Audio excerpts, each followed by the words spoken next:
الحمد لله نحمده ونستعينه ونستغفره ونعوذ بالله من شرور أنفسنا ومن سيئات أعمالنا من يهده الله فلا مضل له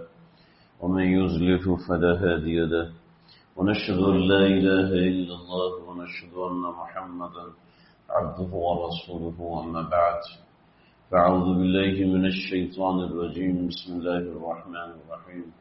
وما أرسلناك إلا رحمة للعالمين صدق اللہ العظیم۔ نبی اکرم صلی اللہ علیہ وسلم کائنات کے لیے، تمام جہانوں کے لیے، انسان و جنات کے لیے رحمت خاص اور رحمت خاص کے ساتھ رحمت خاصہ کے ساتھ بھیجے گئے۔ حیات طیبہ کو ہم نے مختصر انداز میں سمجھنا سیکھنا شروع کیا تھا۔ 6 ہجری میں خطوط کا آغاز ہوا جو کہ 8 ہجری تک چلتا رہا۔ حاکم یمامہ اور حاکم دمشق ان کو خطوط لکھے گئے اور دیگر خطوط میں نے تفصیلاً بیان کیے، ان کو میں اختصاراً چھوڑ رہا ہوں۔ اس کے بعد 7 ہجری کی ابتدا یعنی محرم الحرام کے شروع میں خطوط کا سلسلہ 8 ہجری تک چلتا رہا۔ البتہ 7 ہجری کی ابتدا اور 6 ہجری کے اواخر میں نبی علیہ السلام کو پتہ چل گیا کہ یہود اب نشانے پہ آ چکے ہیں۔ وجہ اس کی یہ ہے کہ یہود نے مسلمانوں کو نقصان پہنچانے کی کوئی کسر نہیں چھوڑی تھی۔ غزوہ بنو قینقاع اور بنو نذیر اور بنو قریظہ ہم اس کو دیکھ چکے ہیں، اس کو سمجھ چکے ہیں کہ قریظہ میں کیا حالات ہوئے اور قینقاع میں کیا حالات ہوئے، نذیر میں کیا حالات ہوئے۔ لیکن یہود یہ وہ قوم ہے جو ابتدا سے مسلمانوں کی پہلی دشمن ہے اور یہ کبھی بھی مسلمانوں کے دوست نہیں ہو سکتے، نہ ہوں گے۔ نصارہ کے بارے میں ہے کہ جب سیدنا عیسیٰ علیہ السلام آئیں گے تو وہ مسلمانوں کے دوست بن کے اسلام قبول کریں گے، مگر یہود حضرت عیسیٰ کا بھی مقابلہ ہے۔ وَلَن تَرْضَىٰ عَنكَ الْيَهُودُ وَلَا النَّصَارَىٰ حَتَّىٰ تَتَّبِعَ مِلَّتَهُمْ۔ اب ان کی اتباع کرو تب بھی وہ راضی ہوں گے، وگرنہ وہ تم سے راضی ہونے والے نہیں۔ چاہے کچھ کر لو، چاہے ان کی تہذیب اپنا لو، چاہے ان کے طریقہ کار اور لباس کو اپنا لو، چاہے ان کی تعلیم کو اپنا لو، وہ کبھی بھی تم سے راضی نہیں ہوں گے۔ اور ایسی لیکن اس کے اندر وَلَن تَرْضَىٰ عَنكَ الْيَهُودُ، یہود پہلے نمبر پر ہیں کہ وہ مسلمانوں کے خلاف بغض اور عداوت میں انتہائی بڑے ہوئے ہیں کہ یہود کو پہلا سبق یہ پڑھایا جاتا ہے کہ تمہارا دشمن مسلمان ہے۔ چنانچہ یہود کبھی مسلمانوں کا دوست نہیں ہو سکتا، جو یہود کا دوست ہے وہ بھی مسلمانوں کا دشمن رہے گا، یہ ذہن میں رکھیں۔ چنانچہ یہودیوں نے غزوہ احزاب کے اندر بہت بڑا کام کیا تھا، مسلمانوں کے خلاف دشمنوں کو اکٹھا کرنے میں اور مسلمانوں کے خلاف کفار مکہ کو ابھارنے میں۔ میں نے جب غزوہ احزاب کا ذکر کیا تھا، غزوہ خندق کا ذکر کیا تھا، اس کے اندر بھی تفصیل سے میں نے ذکر کیا تھا کہ دراصل غزوہ احزاب یہ یہود کا اپنایا رچایا ہوا تھا۔ اہل مکہ نے پہلے بدر اور احد کی تھی، اس کے بعد ان کو زیادہ مسئلہ نہیں تھا۔ احزاب میں ان کو جو تیار کرنے والے تھے وہ اصل یہود تھے۔ چنانچہ جب اہل مکہ اور مشرکین مکہ سے معاملہ ایک طرف ہو گیا اور آپ صلی اللہ علیہ وسلم نے بین الاقوامی روابط بڑھانا شروع کیے تو آپ نے دیکھا کہ ہاں اب ہم جو ہے قینقاع اور یہ یہود کے اوپر حملہ کر سکتے ہیں۔ چنانچہ اس موقع پر 7 ہجری محرم الحرام کے اواخر میں آپ علیہ السلام نے غزوہ خیبر کا انعقاد کیا، یعنی خیبر کے یہودیوں کے اوپر آپ صلی اللہ علیہ وسلم نے حملہ کیا۔ آپ علیہ السلام نے مسلمانوں کا لشکر نکالا اور لشکر نکالنے کے بعد مسلمانوں کو جہاد کی ترغیب دی، تو خاص طور پر قرآن مجید کی آیات میں اعلان ہے کہ آپ صلی اللہ علیہ وسلم نے اطلاع دی کہ اس غزوہ میں ہمیں فتح نصیب ہوگی اور اللہ تعالیٰ اس غزوہ میں مسلمانوں کو ضرور اور یقیناً فتح نصیب فرمائیں گے۔ چنانچہ مسلمانوں کو فتح نصیب ہونے کی جب بات منافقین نے سنی ہے تو منافقین آگے نبی علیہ السلام کے پاس، یا رسول اللہ ہم بھی آپ صلی اللہ علیہ وسلم کے ساتھ چلیں گے اور ہم بھی اس غزوے میں شریک ہوں گے۔ تو قرآن مجید سورۃ الاحزاب اللہ رب العزت نے حکم دیا کہ نہیں، اب منافقین آپ کے ساتھ نہیں چل سکتے، ان کو قطعاً اجازت نہیں دی کہ وہ مسلمانوں کے ساتھ اس جنگ کے اندر شریک ہوں۔ چنانچہ اس غزوے میں جانے والے خالصتاً مسلمان تھے، خالصتاً مومنین تھے، منافقین اس غزوے میں شریک نہیں ہو سکے۔ بعد میں ایک قصہ پیش آیا، حضرت سلمہ بن اقویٰ رضی اللہ عنہ کے ایک بھائی تھے، حضرت محمود بن اقویٰ رضی اللہ تعالیٰ عنہ، یہ غزوے میں جا رہے تھے تو انہوں نے اونچی اونچی آواز میں اشعار پڑھنا شروع کی۔ ان کی آواز بڑی خوبصورت تھی، اور خوبصورت آواز میں جب انہوں نے اشعار شروع کیے تو ایک وہ سما بند گیا اور مسلمان اس کی آواز کو سننے لگے، یہاں تک کہ جب سما بند جاتا ہے اور لوگ توجہ سے سنتے ہیں تو آواز میں خوبصورتی آتی ہے۔ چنانچہ انہوں نے اور خوبصورت آواز میں پڑھنا شروع کیے تو آپ صلی اللہ علیہ وسلم سے نے پوچھا کہ یہ کس بندے کی آواز ہے؟ تو صحابہ کرام نے عرض کیا یہ محمود بن اقویٰ ہیں، سلمہ بن اقویٰ کے بھائی۔ سلمہ بن اقویٰ کا واقعہ میں پیچھے غابہ کے واقعے میں تفصیل سے ذکر کر چکا ہوں، تو یہ محمود بن اقویٰ ہیں یا رسول اللہ، اور بخاری میں روایت ہے کہ آپ صلی اللہ علیہ وسلم نے فرمایا کہ غفر لہ ربک یا غفر ربک، کہ اللہ اس کی مغفرت کرے، یا غفر لہ ربہ یا رحم ربہ، مختلف الفاظ روایات میں آئے کہ اللہ اس کے اوپر رحم کرے، اللہ اس کے اوپر مغفرت کرے۔ جب نبی علیہ الصلوۃ والسلام ایسی کوئی بھی بات ارشاد فرماتے تھے تو آپ صلی اللہ علیہ وسلم کی یہ الفاظ جو تھے صحابہ کرام اس بات سے سمجھ جاتے تھے کہ نبی علیہ الصلوۃ والسلام نے ان الفاظ اور ان کلمات کے ذریعے سے پیشن گوئی کی ہے۔ چنانچہ یہ محمود بن عامر بن اقویٰ رضی اللہ عنہ، عامر بن اقویٰ تھے، محمود نہیں تھے۔ عامر ایک اور صحابی ہیں جن کو اسی غزوہ میں شہادت ملی۔ تو حضرت عامر بن اقویٰ رضی اللہ عنہ یہ اشعار پڑھ رہے ہیں، اور اشعار پڑھتے پڑھتے نبی علیہ الصلوۃ والسلام کی کان میں آواز پڑی تو آپ نے یہ کلمات فرمائے۔ تو حضرت عمر کہنے لگے یا رسول اللہ، عامر بن اقویٰ تو بڑے بہادر ہیں، وہ بڑے جری انسان ہیں، یا رسول اللہ کہ ایسا نہیں ہو سکتا کہ ان کی عمر بڑھ جائے اور یہ مسلمانوں کو ان کی شجاعت مزید دیکھنے کا موقع ملے۔ انہیں ایک لحاظ سے سفارش کی اور ایک لحاظ سے بتایا، لیکن بات واضح ہے کہ پیغمبر علیہ الصلوۃ والسلام کے اختیار میں صرف وہ چیز بتانا ہے کہ وما ينطق عن الهوى ان هو الا وحی یوحى۔ آپ صلی اللہ علیہ وسلم نے صرف وہی بات بتائی جو اللہ رب العزت نے آپ سے ذکر فرمائی تھی، یہ جو اشارے ملے تھے آپ صلی اللہ علیہ وسلم کو۔ چنانچہ صحابہ کرام نے میں یہ بات تھی کہ وہ سمجھ لیتے تھے نبی علیہ الصلوۃ والسلام نے جو بات ارشاد فرمائی ہے اس کے پیچھے یہ چیز ہے۔ چنانچہ حضرت نبی علیہ الصلوۃ والسلام پر جب سورہ اذا جاء نصر اللہ نازل ہوئی، علامہ ابن کثیر نے واقعہ لکھا کہ اذا جاء نصر اللہ والفتح ورأيت الناس يدخلون في دين الله افواجا، جب یہ آیت پڑھی فسبح بحمد ربک واستغفر، تو صحابہ کرام نے جوش میں نعرہ مارا اور حضرت ابو بکر صدیق نے چیخ ماری۔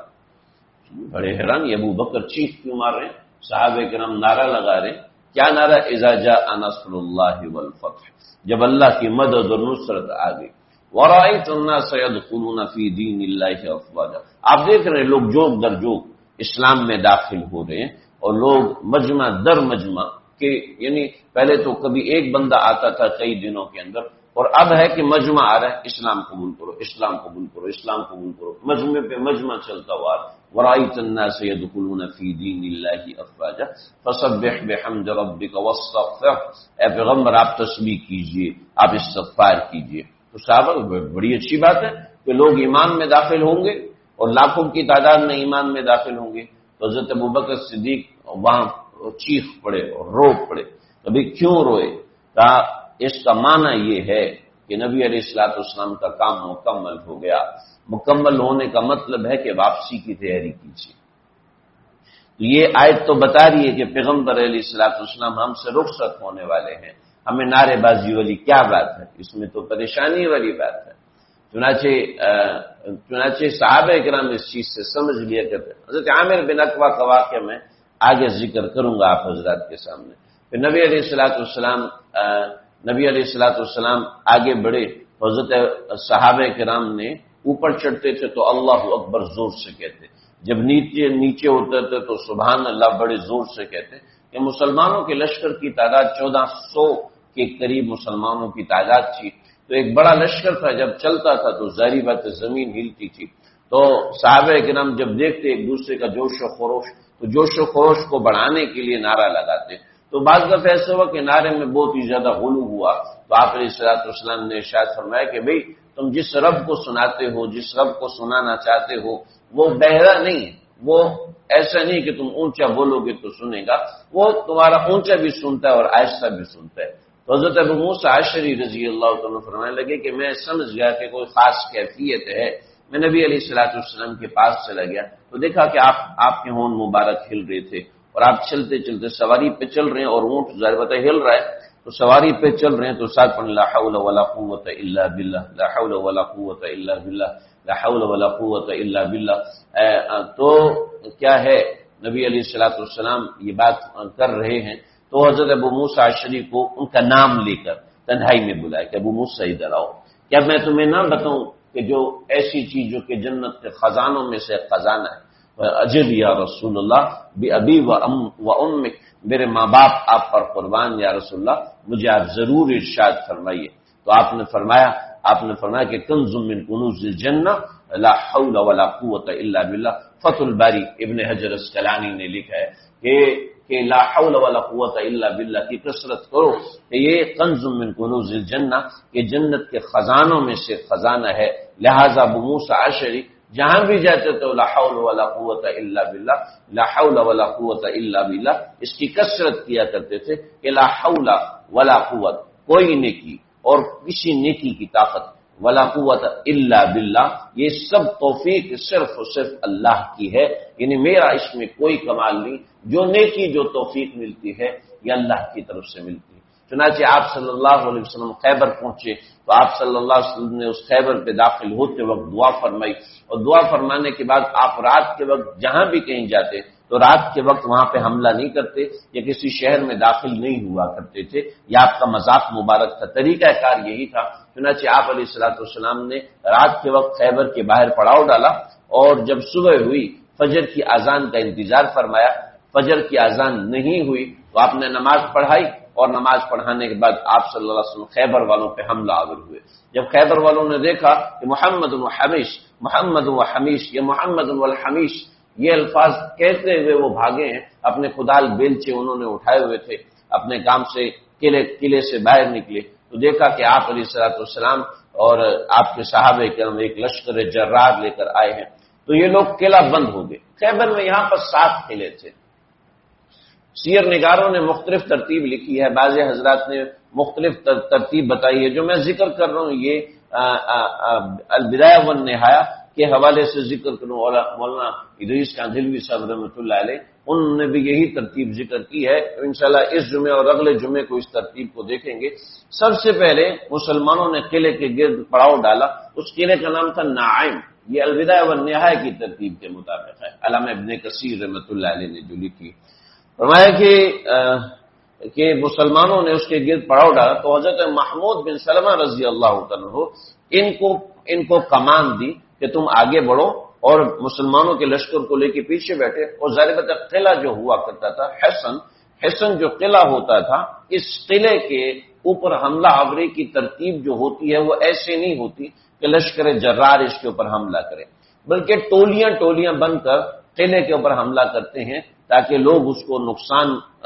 جو پہنچے وہ کم لوگ ہوں. پھیلے ہوئے لوگ ہوتے ہیں تو دشمن پر ہیبت زیادہ ہوتی ہے اور اٹیک اچھے طریقے سے ہو سکتا ہے. تو حضرت محمود بن سلمہ رضی اللہ تعالیٰ عنہ کو حکم دیا کہ بھی جاؤ اور تم لشکر لے کر جاؤ اور پھر تم قلعے کے اوپر حملہ کرو. چنانچہ قلعہ نعیم کو حضرت محمود بن سلمہ رضی اللہ عنہ نے فتح کیا. لیکن ہوا ایسے کہ اس کے قلعے کی دیوار پر ایک شخص کھڑا تھا، اس نے ایک چکی اٹھائی ہوئی تھی، آٹا پیسنے والی چکی پہلے زمانے میں ہوتی تھی جس میں 2 بڑے بڑے پتھر ہوتے تھے. وہ اٹھائی اور حضرت محمود رضی اللہ عنہ کے سر پہ پھینکی، جس سے وہ کچلے گی اور وہیں پر وہ شہید ہوئے. کہ مسلمانوں کی یہاں پر پہلی شہادت حضرت محمود رضی اللہ عنہ کی ہوئی ہے اور یہاں ان کی شہادت ہوئی. اس کے بعد جو دوسرا قلعہ تھا وہ قلعہ قموس ہے.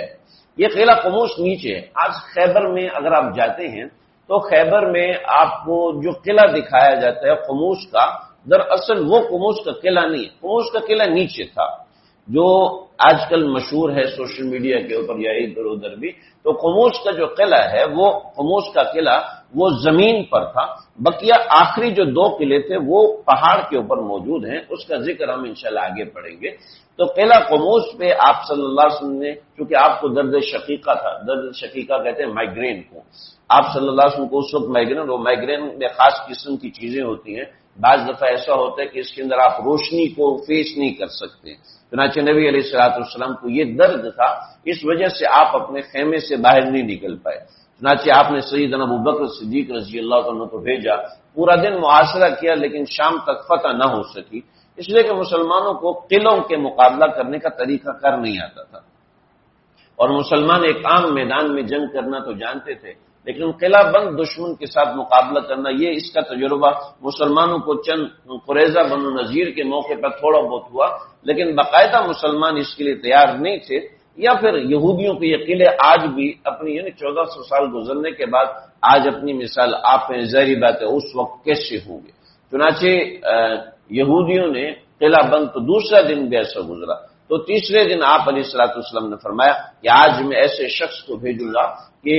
جو اللہ اور اس کے رسول سے محبت کرتا ہے اور اللہ اور اس کا رسول بھی اس سے محبت کرتا ہے۔ بلازری نے فتوح البلدان میں لکھا ہے کہ ازل سے لکھا تھا کہ قموس حضرت علی فتح کریں گے، اور ازل سے لکھا ہوگا، ورنہ اللہ کے نبی نے جس کو بھیجا انہوں نے تمام کے تمام قلعے فتح کیے ہیں، لیکن یہ خصوصیت سیدنا علی مرتضیٰ کی اللہ رب العزت نے دکھانی تھی۔ چنانچہ حضرت علی مرتضیٰ کی آنکھوں میں شدید تکلیف تھی، آشوب چشم تھا، اور آشوب چشم اس زمانے میں ایسا ہوتا تھا کہ آشوب چشم سے آنکھیں چلی جاتی تھی، ایسا یعنی بہت کم چانسز ہوتے تھے کہ آشوب چشم کے بعد آنکھیں بچ جائیں، لیکن عام طور پہ آنکھیں سروائیو نہیں کرتی تھی، اس زمانے میں آشوب چشم کا مرض ایسا ہوتا تھا، آج کل تو ایسا کوئی مسئلہ نہیں ہے۔ تو سیدنا کیونکہ آج کل پنکھے ہیں، گرمی کم ہوتی ہے اور اس طرح کی چیزیں، گرمی کور ہو جاتی ہے، اس کے زیادہ مسائل نہیں ہو پاتے۔ بہرحال تو حضرت علی کو آشوب چشم ایسا تھا کہ آنکھوں پہ پٹی باندھی ہوئی تھی، اور یعنی اتنی ہوا بھی آنکھوں پہ برداشت نہیں ہوتی تھی کہ جو آنکھ میں چلی جائے تو آنکھ کی تکلیف مزید بڑھ جاتی تھی، پہلے تکلیف ناقابل برداشت ہوتی تھی۔ تو خیبر کے اندر 2 پہلوان تھے، ایک پہلوان مرہب تھا اور ایک دوسرا پہلوان مرہب کا بھائی تھا، مرہب کا بھائی زبیر۔ یہ 2 پہلوان تھے کہ جو ایک آدمی 200 500 کے مقابلے میں بھاری سمجھا جاتا تھا، اور مرہب جو سر پہ خود پہنا کرتا تھا وہ اتنا بھاری تھا کہ عام آدمی اٹھا نہیں سکتا تھا، اور ایسا بھاری سر کے اوپر جو خود پہنا،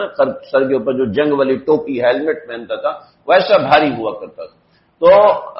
مرہب آپ صلی اللہ علیہ وسلم نے صبح حضرت علی کو بلایا۔ حضرت عمر فرماتے ہیں کہ یہ رات ایسی تھی جو سب لوگوں کی جاگتے ہوئے گزری۔ حضرت عمر فرماتے ہیں کہ مجھے کبھی بھی خواہش پیدا نہیں ہوئی کہ مجھے امیر بنایا جائے، لیکن اس رات مجھے بڑی خواہش پیدا ہوئی کہ اللہ کے نبی نے فرمایا کہ میں ایسے شخص کے ہاتھ میں کمان دوں گا کہ جو اللہ سے محبت کرتا ہے، اللہ اور اس کے رسول سے محبت کرتا ہے، اور اللہ اور اس کا رسول بھی اس سے محبت کرتے ہیں۔ یعنی ہم تو سب کرتے ہیں، لیکن یہ تصدیق مل جائے کہ اللہ اور اس کا رسول بھی ہم سے محبت کرتے ہیں تو یہ اسی شخص کے لیے ہوگا۔ فرمایا کہ رات بڑی بے چینی سے گزری، صبح آپ نے حضرت علی کو بلایا، حضرت علی آشوب چشم کے مرض میں لیٹے ہوئے ہیں، بلایا حضرت علی کو، آنکھوں سے پٹی اتاری اور اپنا لعاب دہن آنکھوں پہ ڈالا۔ حضرت علی کی آنکھیں فوراً اچھی ہوئی، آپ نے فرمایا جا کے اسلام کی دعوت دینا اور رسول پر ایمان کی دعوت دینا، اور اس کے بعد اگر نہ مانے تو جزیہ کا حکم دینا، ورنہ اس سے قتال کے لیے تیار ہو جانا۔ یہاں پر سب سے پہلے مرہب نکلا، اور مرہب و انی، اور مرہب نے جو رجزیہ اشعار پڑھے تو وہ اشعار کا خلاصہ بڑا زبردست ہے۔ وہ کہنے لگا کہ خیبر جانتا ہے کہ میں مرہب ہوں، خیبر اس بات کو جانتا ہے کہ میں مرہب ہوں اور میں بڑا جیالہ ہوں، میں بڑا طاقتور ہوں، مجھ سے کوئی مقابلہ نہیں کر سکتا۔ یہ رجزیہ اشعار پڑھتے ہوئے خیبر وہ مرہب اندر سے باہر نکلا ہے۔ تو حضرت عامر رضی اللہ تعالیٰ عنہ، حضرت عامر بن اقوا رضی اللہ تعالیٰ مقابلے میں آئے ہیں، اور ظاہر بات ہے مرحب کافی اونچے قد کا تھا، حضرت عامر بن اقوا اونچے قد کے نہیں تھے، تو انہوں نے ٹرک استعمال کی کہ میں اس کی ٹانگ پہ وار کرتا ہوں، چنانچہ سر کے اوپر وہ بورڈ لوہا پہنا تھا تو ٹانگ پہ وار کرنے لگے تو اس نے ٹانگ پیچھے کی تو آ کے تلوار اپنی ٹانگ پہ لگی، اور ٹانگ پہ رگے ایک حل ہوتی ہے، بازو میں رگے ایک حل ہوتی ہے، یعنی جو دل سے ڈائریکٹ آ رہی ہوتی ہے، اور وہ رگ کٹ گئی اور اسی کی وجہ سے حضرت عامر کا انتقال ہوا۔ حضرت عامر کو شہادت ایسے ملی تو حضرت سلمہ بن اقوا روتے ہوئے نبی علیہ السلام کے پاس آئے کہ لوگ کہہ رہے ہیں کہ تمہارا بھائی اپنی تلوار سے مرا ہے، جب اپنی تلوار سے مرا ہے تو یہ خودکشی ہوئی، اور خودکشی تو حرام ہے، لہذا یہ آپ صلی اللہ علیہ وسلم آگے بڑھے، آپ نے جنازہ پڑھایا، فرمایا کہ اس کے لیے 2 اجر ہیں وغیرہ وغیرہ۔ تو پھر ایک بات، پھر دوسری، خیبر کے اندر جو مرحب تھا، مرحب بڑا مقابلے کا ماہر تھا، لیکن چونکہ یہودی تھا، اور یہودی بڑے توہم پرست قسم کی قوم ہوتی ہے، جیسے کہ مسلمان لوگ بھی آج کل ہوتے جا رہے ہیں، بڑے توہم پرست قسم کے لوگ ہوتے جا رہے ہیں، کالی بلی گزر گئی تو یہ مسئلہ ہو گیا، اگر آج صبح صبح بری خبر مل گئی تو آج پورا دن بری خبر ہی ملے گی وغیرہ وغیرہ۔ تو مرحب نے اپنے جو یہودی پریسٹ تھا اس سے استخارہ کروایا، تو جب استخارہ کروایا تو کہنے لگا کہ بھئی میں نے جو استخارہ کیا اس میں نے خواب دیکھا ہے، اور خواب یہ دیکھا کہ تمہیں شیر چیر پھاڑ رہا ہے، شیر مجھے کاٹ رہا ہے، تو کہنے لگا اس کا مطلب یہ ہے کہ میں شیر کے ہاتھوں مارا جاؤں گا، کسی انسان کے ہاتھوں نہیں مارا جاؤں گا، لہذا جاؤ، یہ تو مسلمانوں کا لشکر ہے، اور مسلمانوں کا لشکر ظاہری بات ہے مسلمانوں کا ہے، یہ کوئی جانوروں کا تو نہیں ہے۔ چنانچہ باہر نکلے، اس نے رجزیہ اشعار پڑھے، جب رجزیہ اشعار پڑھے ہیں تو حضرت علی کو اس نے جو خواب دیکھا تھا اس کا کشف ہوا، اور حضرت علی نے فوراً رجزیہ اشعار جواب میں پڑھے کہ انی قد سمتنی امی حیدرا، میری ماں نے میرا نام حیدر رکھا، شیر رکھا، کلیسی غابات کریہ المنظرہ، جب وہ شکار کرتے تو وہ منظر بڑا بھیانک نظر آتا ہے۔ تو مرحب ایسا شخص تھا جو کہ لوہے کا سمجھ لے بنا ہوا تھا، اس کو سمجھ میں آ گئی کہ اس بندے کو میرے خواب کا پتہ چل گیا، اور یہ وہی شیر ہے جو میں نے خواب میں دیکھا تھا، کلیسی غابات کریہ المنظرہ، کلیسی غابات کے بن شیر، یعنی وہ شیر جو کہ خواب میں آ کے آپ کو ڈراتا ہے، غابات کریہ المنظرہ، اور بڑے برے بھیانک قسم کے مناظر وہ دکھاتا ہے۔ تو یہیں سے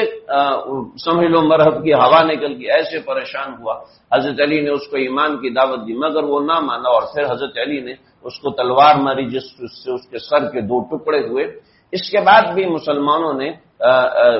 قلعہ خموس کو گھیر کے رکھا، اور 7 دن تک گھیر کے رکھا۔ یہ تو بتایا جاتا ہے کہ مرحب کو مارا، اس کے بعد 7 دن تک گھیرے رکھا، اور 7 دن تک گھیرنے کے بعد مرحب کا بھائی زبیر آیا، اس کو حضرت زبیر بن عوام نے قتل کیا، اور اس کے بعد 7 دن کے بعد خموس فتح ہوا، اور پھر دیگر جو قلعے تھے وہ مستقل فتح ہوتے گئے، جس میں مختلف چیزیں ہیں کہ وہاں پر اناج تھا، وہاں پہ پانی تھا، یعنی سب چیزیں مسلمانوں کو ملتی تھیں۔ کچھ تفصیلات ہیں، کچھ ضروری چیزیں انشاءاللہ آئندہ ذکر کروں گا۔ تو یہ نبی علیہ الصلوۃ والسلام کی حیات طیبہ کی 7 ہجری محرم الحرام کے اواخر کے چند واقعات ہیں، بلکہ انشاءاللہ آئندہ ذکر کروں گا۔ اللہ سمجھنے کے عمل کرنے کی توفیق عطا فرمائے۔ سنت پڑھ لیجیے۔